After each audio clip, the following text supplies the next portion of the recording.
Good morning, everyone. It's a pleasure to welcome everyone to the 20th meeting of the Public Utility Commission. For the record, the last meeting for calendar year 2014, and ask that you join us in the Pledge of Allegiance. I pledge allegiance to the flag of the United States of America and to the republic for which it stands, one nation, under God, indivisible, with liberty and justice for all. The first item on this morning's agenda is the approval of the minutes from the November 13th public meeting, and it's a pleasure to recognize Vice Chairman Coleman as the editor of the minutes. Thank you, Mr. Chairman. I have reviewed the minutes of our November 13th, 2014 public meeting, and I move that they be approved as submitted. Any discussion? I second. Yes, thank you. Any discussion? Any objections? Hearing none, the minutes are approved as submitted.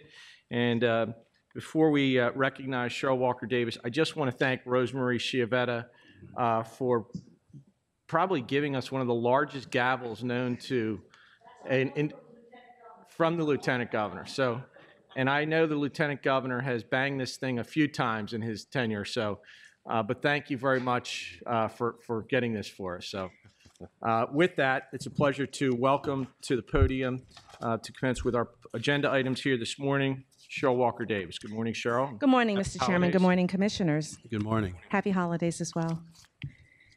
May it please this honorable commission, on behalf of your various offices and bureaus, we present for your consideration and disposition the following agenda items, commencing with matters on behalf of the Bureau of Consumer Services.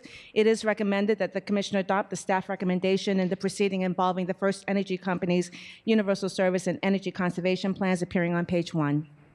So moved. Second. Any discussion?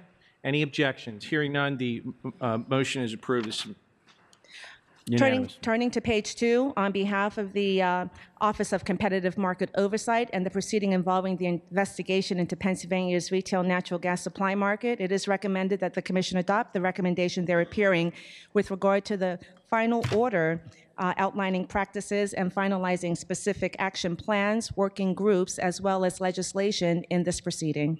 So moved. Second. I'd like to recognize Commissioner Whitmer's statement. For purposes of her statement. Good morning, Commissioner Whitmer. Good morning, everyone, and happy holidays. And I would like my statement entered into the record as if I'd read it in its entirety. OCMO's recommendations today provide a process and a timeline for addressing the retail natural gas supply market. The elements of the Commission's investigations include capacity assignment, seamless moves, and instant connects, accelerated switching, standard offer programs, low-income shopping, joint natural gas distribution company and natural gas supplier bills, and purchase of receivable programs. I'm excited by the potential for this investigation to bring real change to the Commonwealth's retail natural gas market, and I believe OCMO has provided us with a path forward to properly vet the issues mentioned above. I also want to strongly encourage all interested parties to actively participate in the discussions and working groups OCMO is forming to dig into these issues. It's critical that we hear from all sides and get every idea on the table so that we can effectively and efficiently bring the best possible product to benefit existing and hopefully future natural gas customers in the Commonwealth. I would also like to take just a second to thank the OCMO staff and members of Team Whitmer, Pat McDonnell and Shelby Lenton-Ketty, for their great work on this issue. The order before us today provides a structured framework to bring our natural gas retail market to the next level, and an effort that I am certain will proceed with deliberate speed. Thank you. Thank you, Commissioner Whitmer. Is there any further discussion? Any objections? Hearing none, the motion passes unanimously, noting Commissioner Whitmer's statement. Turning now to matters presented on behalf of the Office of Special Assistance, commencing on page 3, we recommend the adoption of the staff recommendation pertaining to the first item, that being the Columbia Gas of Pennsylvania proceeding, the Bureau of Investigation and Enforcement complaint against Columbia Gas of Pennsylvania. And we'll stop there for now. So moved. Second. Any discussion? Any objections? Hearing none, the motion passes unanimously. We recommend the adoption of OSA's recommendation in the complaint proceeding involving Lydia Shan versus Verizon Pennsylvania LLC. So moved. Second. Any discussion? Mr. Brown. Mr. Chairman, in this matter, the complainant actually contacted my office to complain about some of her problems with Verizon. And because of that, in light of that, I am going to recuse myself from voting on this matter in order to avoid any appearance of conflict or impropriety. So noted here this morning. Is there any further discussion? We'll note the recusal of Commissioner Brown, and the motion passes 4-0. It is recommended that the commission adopt the two recommendations from OSA appearing on page 4 through and including the complaint proceeding involving Cheryl Zach versus Service Electric Telephone LLC. So moved. Second? Any discussion? Any objections? Hearing none, the motion passes unanimously. We recommend the adoption of OSA and the proceeding involving William Edney versus Philadelphia Gas Works, noting the statement of Commissioner Brown. So moved. Second?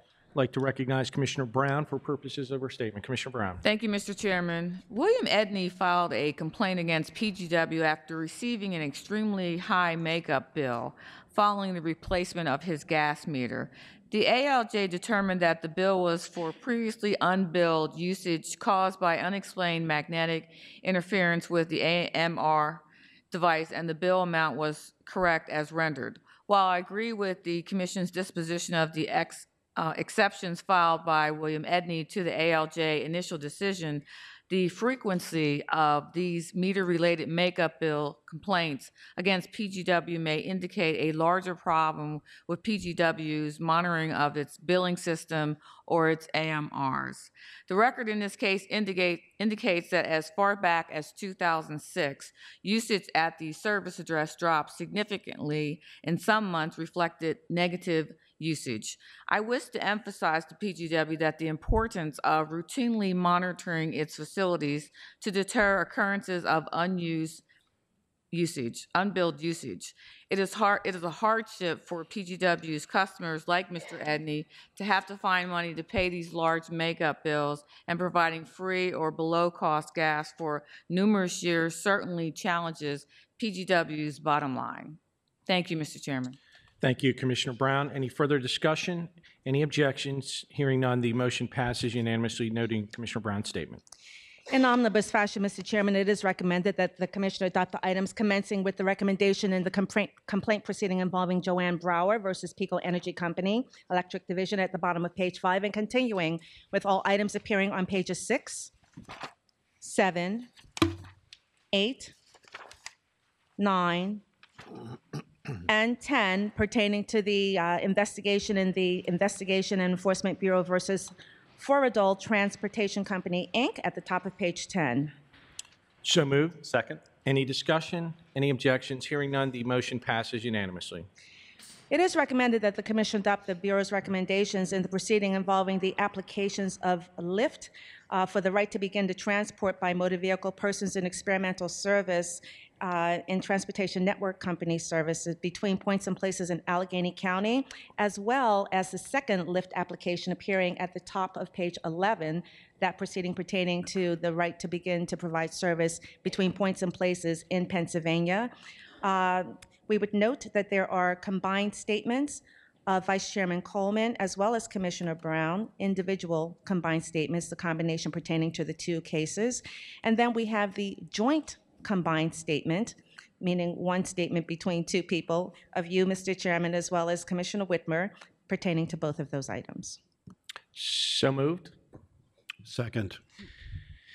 Now we're going to go through these combined joint statements, and I will recognize first Vice Chairman Coleman for purposes of his combined statement here this morning. Vice Chairman.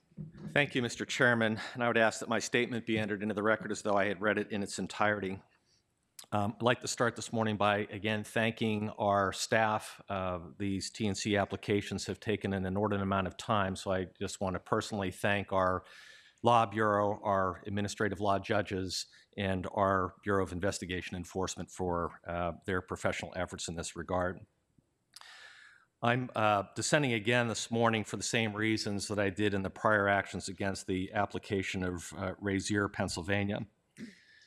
While I believe that the proposed service may benefit the public, I find that the applicant did not meet his burden of proof in showing that it is fit to provide the service at this particular point in time. Specifically, I'm concerned about the safety of drivers, passengers, and other members of the public that will be unnecessarily compromised under the applicant's current business model.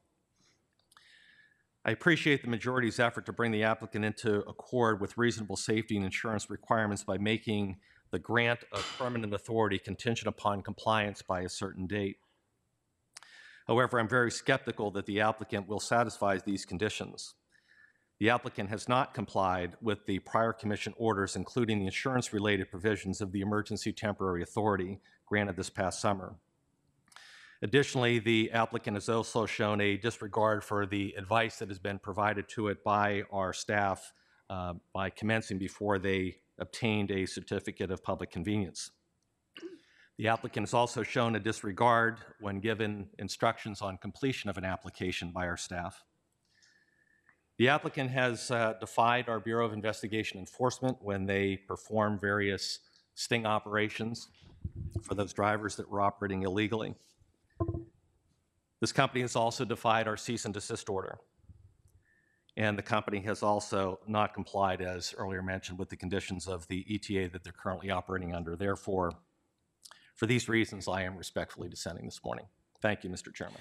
Thank you, Vice Chairman. Now I'd like to recognize Commissioner Cawley for purposes of the combined statement with Commissioner Brown here this morning. Commissioner Oh, we do Brown, not have a combined statement. I'm sorry, my notes are incorrect here, but I'm going to recognize you. Commissioner Brown, you do have a statement? I do have a statement. I just want to say I join with Vice Chairman Coleman in terms of thanking our staff for all the hard work that they have done on these two matters. I will be voting yes on these two cases and just submitting my comments for the record. Thank you. Thank you, Commissioner Brown. Now I'd like to recognize Commissioner Whitmer for purposes of the combined joint statement with myself. So Commissioner Whitmer, I'm going to recognize you for purposes of reading the combined joint statement here this morning. I'm the other bookend. You are the other bookend. That's Thank you, Mr. Chairman. I would like our joint statement entered into the record as if I had read it in its entirety. The chairman and I are supporting the Commission's approval to grant the applications to Lyft to begin to provide experimental service in Allegheny County and also throughout the Commonwealth. The pervasive use of smartphones and the internet in our society has had a revolutionary effect on various sectors of our economy, including the creation of transportation network companies. TNCs are altering the space traditionally occupied by taxicabs, and the difference is much more than reinventing the dispatch methods. The most fundamental change between TNCs and traditional taxicab service is a contractual use of private personal vehicles and drivers to carry passengers rather than ownership of vehicle fleets by the certificate holder. The chairman and I previously stated in the Razier proceeding, this innovative use of the public space should be encouraged in a way that is consistent with the Commission's mission to protect both the public interest and also foster new technologies. Lyft will be subject to certain conditions outlined in the orders approved today, but we continue to believe that this new type of transportation service can be of great benefit to the traveling public and should be certificated by the Commission. Given the myriad differences between TNCs and the traditional taxicab industry, we are granting Lyft's request for experimental authority, which allows operating rights for 2 years. This 2-year time frame is appropriate given the dynamic and evolving nature of the TNC business model. The Commission has fully reviewed Lyft's ETA history as well as the record in both cases, and on this basis has shaped conditions that allow for this exciting new business model to thrive in the Commonwealth while at the same time ensuring that the necessary public protections are in place. To that end, the authority we move to grant today shall not take effect until Lyft has demonstrated full and complete compliance with the conditions set forth in this order, and I would like to reiterate, full and complete compliance. We are hopeful that Lyft takes advantage of this opportunity to legally operate in the Commonwealth and look forward to reviewing Lyft's compliance filing, because I, for one, will not hesitate to vote no in the future. In the meantime, the Commission intends to continue working with the General Assembly on legislation to create a new category of passenger service designed to recognize the TNC business model and refine the regulatory approach that we've taken here today. We fully support legislative action so that TNC businesses can operate in the Commonwealth with necessary public protections. We look forward to working with the TNCs and the General Assembly and all involved to create effective legislation. Thank you. Thank you, Commissioner Whitmer. Now I'd like to recognize Commissioner Cawley for purposes of a statement. Thank you, Chairman. My feelings as they were when we granted Uber a mirror image of this order are that it's highly unlikely this company is going to comply with the law. And particularly as a lawyer, I'm offended by any entity which has as its business plan complete disregard for the rule of law. But I have been persuaded, as I was with Uber, to give this company a final chance, and therefore I'm going to support this order with the hope that this company will finally become a responsible corporate citizen in Pennsylvania. If it does not meet the conditions in this order effectively will be a nullity, and this commission will issue a cease and desist order. And if that is disregarded as well, then the next stop will be the Commonwealth Court. And as I said to Uber, if Lyft wishes to thumb its nose at a court of law, it will find out that the rule of law is in place to prevent chaos and danger to the public safety. And therefore, I believe if this company really wishes to continue to disobey the law, a court of law is going to make it comply. But again, I'm going to give them this final chance. But this is the last chance. This is the last time I'm voting for either Uber or Lyft to give them any further opportunity to disobey the law and to ignore the rule of law. Thank you, Chairman. Thank you, Commissioner Cawley. I want to thank all my colleagues and our professional staff, our law bureau, for their work on this case. You know, there's an old adage, what's it go, something like this: fool me once, shame on you; fool me twice, shame on me. And today, I just reiterate what every one of my colleagues has put forth in their statements here. The fact that we are not going to let a transportation company operate in this Commonwealth without proper regulatory oversight. And to the Vice Chairman's credit, in discussing things like safety, and we heard it in our en banc proceeding here, we are not going to cut corners when it comes to safety. And I will say this, I recognize that there is an ever-changing dynamic in the transportation sector. In fact, if you look back probably 18 months ago, 30 months ago, I couldn't tell you what a transportation network company is. Now we know what a transportation network company is and what it does and why it's coming into cities like Philadelphia and Pittsburgh and State College and Exton, Pennsylvania. The list goes on. But to Commissioner Cawley's point, and I heard Commissioner Whitmer also mention this is the last opportunity to get compliant with this commission. And we will take drastic actions if you do not comply with the conditions set forth in this experimental service.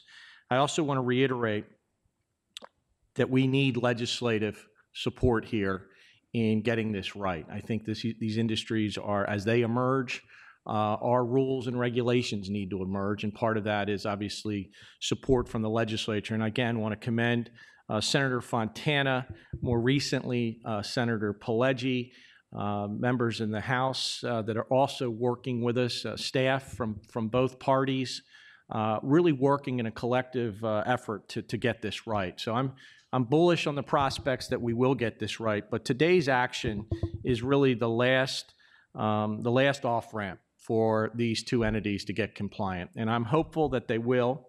I am always of the mindset my glass is half full here, but I will join my colleagues in saying we will not hesitate after this 30-day window to terminate these two entities from doing business here in the Commonwealth of Pennsylvania. So with that, is there any further discussion? I'll note the objection of the Vice Chairman, and the motion here passes 4-1. Continuing with the presentation of agenda items on behalf of the Office of Special Assistance, it is recommended that the Commission adopt in omnibus fashion all items commencing with the recommendation in the formal complaint proceeding involving Omar Ali versus Pico at the bottom of page 11, and continuing with all items appearing on pages 12, 13, 14, and 15 through and including the proceeding involving the interconnection agreement of Verizon North LLC and Discount Select Services Corporation. So moved. Second. Any discussion? Any objections? Hearing none, the motion passes unanimously. On behalf of the Bureau of Technical Utility Services, again in omnibus fashion, we recommend the adoption of the items commencing with the recommendation in the proceeding involving Centerpoint Energy Services, Inc. at the top of page 16, continuing with all items on pages 16, 17, 18, and the first item, that pertaining to the recommendation pertaining to the tariff and request for waiver in the proceeding involving Sunoco Pipeline LP at the top of page 19. So moved. Second. Any discussion? Any objections? Hearing none, the motion passes unanimously. It is recommended that the Commission adopt the staff recommendation in the proceeding involving Verizon Pennsylvania LLC's 2015 annual price change opportunity filing and revenue neutral residential rate rebalancing filing, noting the statement of Commissioner Cawley. So moved. Second. I'd like to recognize Commissioner Cawley for purposes of a statement here this morning. Commissioner Cawley. Thank you, Chairman. I ask that my statement be placed on the record as if I had read it in its entirety. I'm not going to read this two-page partial dissent. This is the 2015 price change opportunity filing by Verizon. I have some problem with it, but on the whole, I wish to be recorded as voting in favor of it, even though I do have some concern about this particular filing. Thank you, Chairman. Thank you, Commissioner Cawley. Is there any further discussion? Any objections? Hearing none, the motion passes unanimously, noting the partial dissent of Commissioner Cawley with regards to this Verizon case. It is recommended that the Commission adopt the staff recommendations in the proceedings at the bottom of page 19 pertaining to McNaughton Brothers, Inc. and Tri-State Household Goods Tariff Conference, Inc., as well as all of the recommendations appearing on page 20 through and including the proceeding involving the Pennsylvania American Water Company's tariff to modify its distribution system improvement charge eligible property projects. So moved. Second. Any discussion? Any objections? Hearing none, the motion passes unanimously. On behalf of the Law Bureau, on page 21, it is recommended that the Commission adopt the first item with regard to Act 129's EE Energy Efficiency and Conservation Program, Technical Reference Manual. So moved. Second. I'd like to recognize Commissioner Cawley here this morning for purposes of a joint motion that we worked on. And Commissioner Cawley, I'm going to recognize you. I'm sorry. Excuse me. We're going to move this to the top of first case on top of page 21. We'll move the case. We have a second. Any discussion? Any objections? Hearing none, the motion passes unanimously, and I apologize, Cheryl. I was looking at the next case, which got postponed and got ahead of you, so I apologize. Yes. Noting for the record that in the proceeding, the recommendation in the proceeding involving Sage Telecom Communications LLC has been postponed until public meeting of January the 15th, 2015. With that having been said, with regard to the recommendation in the proceeding involving the implementation of Act 155 of 2014 pertaining to the amendment of chapters 5, 14, 22, and 28 of Title 66 of the Pennsylvania Code, there is the joint statement, Mr. Chairman, that you have with Commissioner Cawley. So moved. Second. Now I'd like to recognize Commissioner Cawley for purposes of the joint statement here this morning. Commissioner Cawley. Thank you, Chairman. This is the right one. This is a tentative order for implementation of Act 155 of 2014. One aspect of this order proposes the methods of how to establish annual fees to fund the Commission's oversight of natural gas suppliers and electric generation suppliers. Pursuant to Act 155, the Commission may establish by order or rule on a reasonable cost basis fees to be charged for annual activities related to the oversight of natural gas suppliers, and electric generation suppliers. This is very important because it vitally affects or could affect the competitive market for both electric supply and natural gas supply. Under the current methodology for determining the assessment of public utilities, the Commission first determines the amount of its expenditures directly attributable to the regulation of each group of utilities furnishing the same kind of service for the preceding calendar year, and debits the amount so determined to each group. The Commission also must allocate indirect Commission costs, those not directly attributable to any utility group. It has allocated such costs historically in proportion to each group's gross intrastate operating revenues. It has been estimated that the indirect costs account for approximately 30 to 40% of total Commission costs. And therefore, the import of any cost allocation methodology is very material as it relates to any group. In the case of electric generation suppliers, there is a question as to whether or not the traditional method of allocating indirect costs is consistent with the legislative requirement that any fees imposed be consistent with the reasonable cost basis standard. Electric generation suppliers' gross intrastate revenues are composed mostly of electric distribution company transmission charges and electric generation-related energy, capacity, and ancillary charges, all of which are wholesale pass-through costs for electric generation suppliers. Is it then appropriate to allocate costs to electric generation suppliers based on gross revenues that are largely related to the electric generator and electric utility industry? Similarly, natural gas suppliers' gross interstate revenues are largely related to pass-through of natural gas producer commodity costs and natural gas utility costs, such as upstream transportation charges, balancing charges, and the like. We must ensure that any fees and assessments on both electric generation suppliers and natural gas suppliers are not discriminatory and do not skew competitive pricing. Utilities usually recover the assessments that we impose on them for our operations through base rates, not in the price to compare. While natural gas suppliers and electric generation suppliers must recover any fees and assessment in their prices for electric and natural gas supply offers. So there's a real problem when price is placed before a customer. What is included in the price?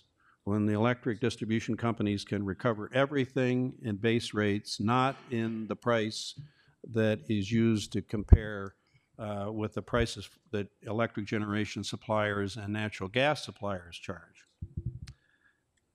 So that's why the chairman and I are concerned that we get this right and that there not be a skewing of the competitive pricing.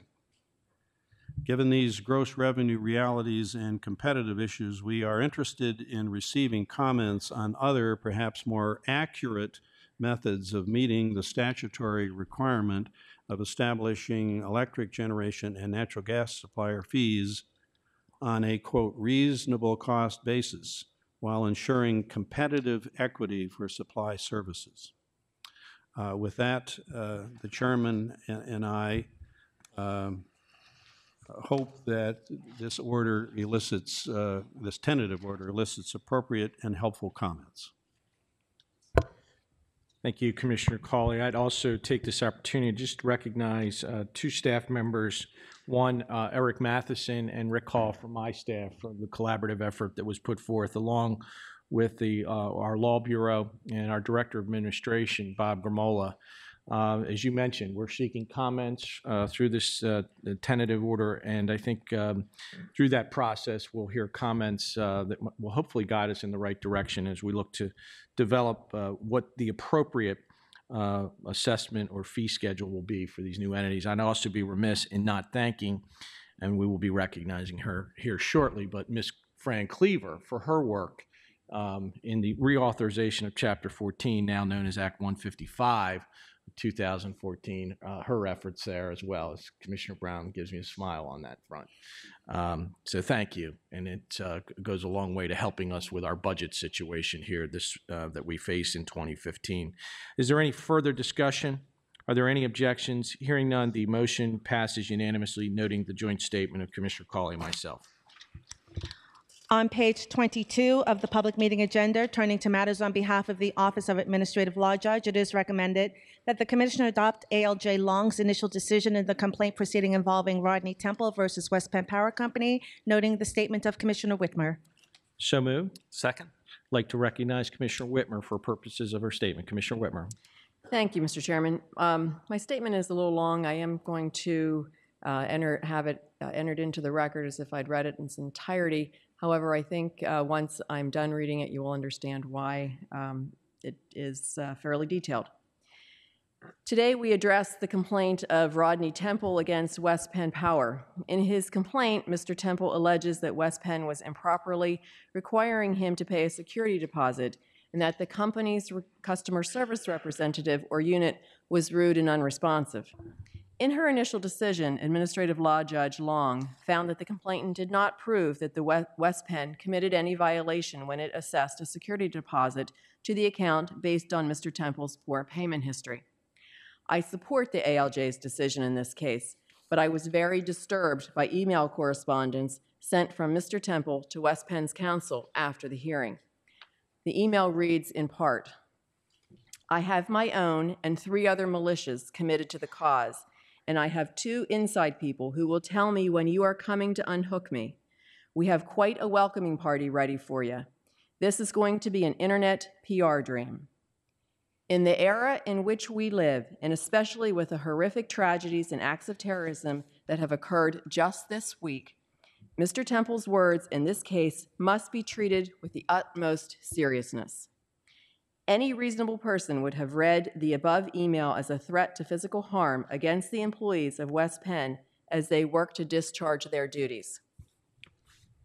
I will point out that the rest of Mr. Temple's complaint email is inappropriate to be read in this forum, as it is riddled with expletives directed at West Penn. No amount of frustration justifies this type of language.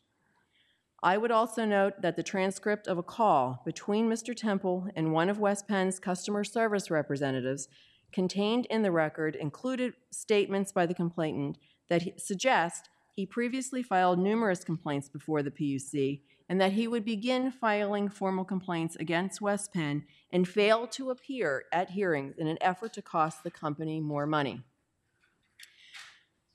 First, the complainant fundamentally misunderstands the way the utilities operate. Money spent defending complaints are recovered from ratepayers. As a result, the only people punished by the complainant's scheme of filing repeated complaints, should it be carried out, are he and his fellow ratepayers. While this commission acts on a daily basis to correct infractions of law of our regulations or our regulations by regulated utilities, I'd like to remind Mr. Temple and others that in prior cases where a complainant was found to file repeated frivolous complaints alleging the same or similar issues before the commission, we have been legally bound to dismiss those actions and limit the ability of such customers to file additional complaints in the future. The Commission's informal and formal complaint processes exist to aid customers in resolving concerns related to their regulated utility service, and I have little patience for those who abuse the process. Thank you. Thank you, Commissioner Whitmer. Is there any further discussion? Any objections? Hearing none, the motion passes unanimously.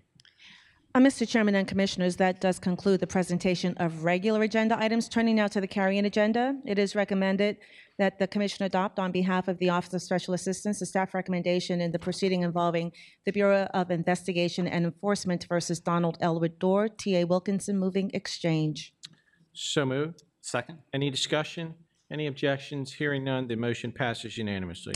On behalf of the Law Bureau, it is recommended that the Commission adopt the recommendation to grant reconsideration in the proceeding involving Duquesne Light Company's waiver request with regard to the 3-day switching requirement. So moved.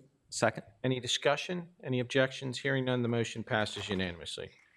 On page 2 of the carry-in agenda, also on behalf of the Law Bureau, it's recommended that the Commission adopt the recommendation in the proceeding involving the Johnstown Regional Energy LLC petition. So moved. Second. Any discussion? Any objections? Hearing none, the motion passes unanimously. And, Mr. Chairman, we have finally, in the rulemaking proceeding, motor carrier vehicle list, age and mileage requirements for taxis and limousines, the motion of Vice Chairman Coleman. I'd like to recognize Vice Chairman Coleman for purposes of his motion. Vice Chairman Coleman. Thank you, Mr. Chairman. I would ask that my motion be entered in the record as though I had read it in its entirety. At the public meeting of November 13, 2014, we approved final regulations regarding vehicle age and mileage limitations for taxis and limousines. In the order and annex, we stated that these final rules would take effect 6 months after they were published in the Pennsylvania Bulletin.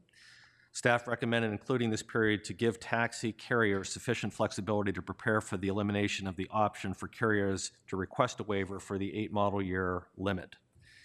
This delay has been proposed by IRC and some carriers in their comments to the rule. Pursuant to my motion, the Commission instead adopted a 10 model year standard for taxis. Upon further review, it appears that delaying the effective date of this part of the final rule might prevent some taxis between 8 and 10 model years in age from being used for this period of time. This was not our intent, and upon reconsideration of this issue, I tentatively propose, consistent with Section 703G of the Public Utility Code, that we modify the final rule so that the 10 model year limit for taxis is effective upon the rule's publication in the Pennsylvania Bulletin. Therefore, this morning I move that the final rulemaking order of November 13, 2014 is revised consistent with this motion, that the Law Bureau prepare a tentative order consistent with this motion, and absent adverse comments submitted within 10 days of entry of this tentative order on this issue, this revision will be deemed approved. Thank you, Mr. Chairman. Second. Any discussion? Any objections? Hearing none, the motion passes unanimously. And that does conclude the presentation of agenda items, Mr. Chairman. Thank you, Cheryl. One item that I'd like to bring before the Commission here this morning is kind of our year-end review that we like to do every year. And my colleagues and I joined together here today to first recognize the hard work, perseverance of our dedicated staff here at the Commission for what I consider to be another great year, but a great year with some turbulent times. I hate to hearken back to a polar vortex on January 6th of last year and then one later in the month. And you look at things that we had to resolve here today on transportation network companies, a few disruptions in gas distribution systems across the state. It's an amazing look back in terms of the workload that this commission was able to undertake in calendar year 2014. And just let me give you some factoids here this morning. Over 28,000 filings were made. It's an increase of over 3,000 from calendar year 2013.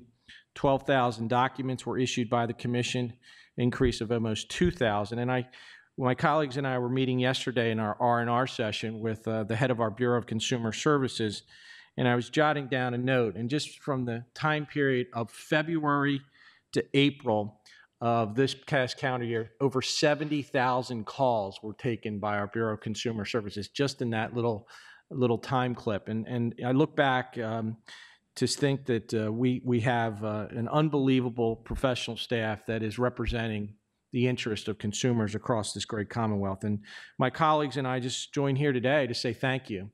Thank you for a job well done. Thank you for your continued commitment to this Commonwealth, this commission.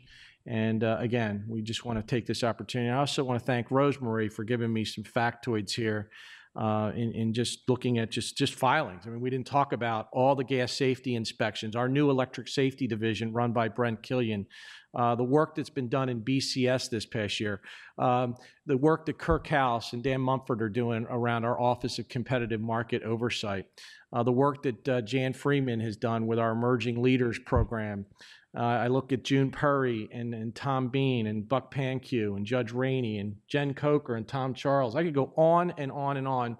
Each one of you and everybody who works with you, just to commend you. I mean, it's been a phenomenal year, and looking forward to bigger and better things in 2015, if we can say that respectfully, because I can only imagine if we get hit with another polar vortex.